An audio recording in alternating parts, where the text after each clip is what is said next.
வணக்கம் நண்பர்களே. இந்த செய்தி ஒரு அவசர செய்தி தான். நான் தொடர்ந்து நடிகர் விஜய் குறித்த செய்திகளை வெளியிட காரணம், இங்கு ஒரு ஜனநாயக நெருக்கடியை ஏற்படுத்தி ஒரு வளர்ந்து வரும் அரசியல்வாதியை, இளம் தலைமுறை அரசியல்வாதியை முடக்க பார்க்கிறார்கள். அதுதான் என்னுடைய தனிப்பட்ட கருத்து தான். அதற்கு மிக முக்கியமாக இவர்கள் செய்யும் காரியங்கள் என்ன தெரியுமா? தற்போது நடிகர் விஜய் பயன்படுத்தி வந்த தேர்தல் சுற்று பிரயாணத்திற்காக பயன்படுத்தி வந்த அந்த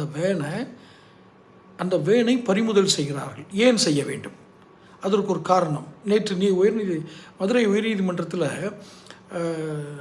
நடிகர் விஜயினுடைய வாகனம் இருசக்கர வாகனங்கள் மீது மோதிவிட்டு சென்றிருக்கிறது. நீங்கள் பறிமுதல் செய்திருக்க வேண்டாமா? அந்த மோதிட்டு போன விஜயினுடைய பிரச்சார வேனை நீங்கள் பறிமுதல் செய்திருக்க வேண்டாமான்னு நீதிபதிகள் கேள்வி கேட்டாங்க. இன்றைக்கி சிறப்பு புலனாய்வு குழு அமைக்கப்பட்டு விட்டது. அஸ்ரா கார்க் அப்படிங்கிற ஐபிஎஸ் அதிகாரி தலைமையில் சிறப்பு குழு அமைக்கப்பட்டிருக்கிறது. அவருடைய முதல் வேலையே விஜயினுடைய பிரச்சார வேனை பறிமுதல் செய்கிறது தான்.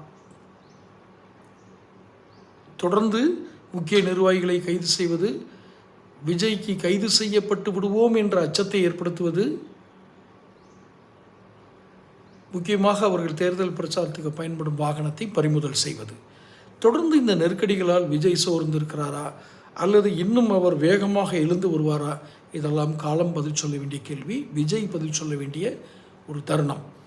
அவருக்கு ஆதரவாக நம் சேனல் நிறைய பதிவுகள் இந்த கடந்த சில நாட்களாக கரூர் பெருந்துயரத்துக்கு அப்புறம் அந்த பெருந்துயரத்தையும் நாம் உதாசீனப்படுத்தி விடவில்லை. அதே சமயத்தில் அதை காரணமாக வைத்து விஜய் மீது தொடுக்கப்படும் கணைகளையும் நாம் சரியாக அடையாளம் கண்டு விஜய் ரசிகர்களுக்கு தெரியப்படுத்தி கொண்டிருக்கிறோம்.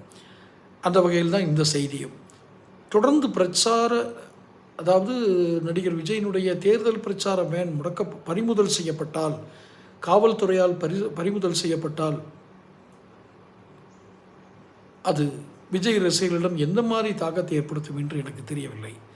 ஆனால் தொடர்ந்து முதல்வர் தவறு செய்கிறார். கேட்டால் நீதிமன்ற உத்தரவு என்று சொல்வார்கள். இல்லை, எங்கோ தவறு நடக்கிறது. இது நான் விஜய்க்காக சொல்லலை, எங்கேயோ ஜனநாயக பேராபத்து இருக்கிறது. தொடர்ந்து பேசுவோம். சப்ஸ்கிரைப் பண்ணுங்கள்.